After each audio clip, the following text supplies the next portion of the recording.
இந்த மனிதர்கள் மிகவும் விசித்திரமானவர்கள். ஏன் அப்படின்னா, ஒரு ஹோட்டலில் என்ன சொல்லியிருக்காங்க, எல்லா சாப்பாடுமே உங்களுக்கு ஃப்ரீ, இங்கே நீங்கள் எவ்வளோ வேணாலும் சாப்பிட்டுக்கிறலாம் அப்படின்னு எழுதி வச்சுருந்தாங்க. ஆனால் என்ன, இங்கே வாந்தி பேதி ஆகும் அப்படின்றதையும் எழுதியிருந்தாங்க. அதனால் அங்கே யாருமே போகலை.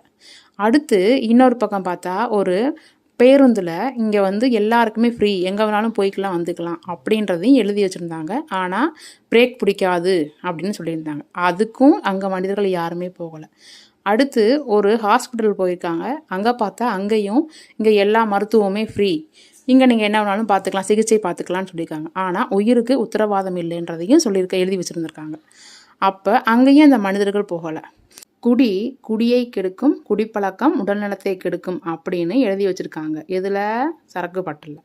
ஆனால் அங்கே மட்டும் டெய்லி ஒரு நாளைக்கு 800 கோடிக்கு மேலே விற்பனை ஆகுது. அப்போது இந்த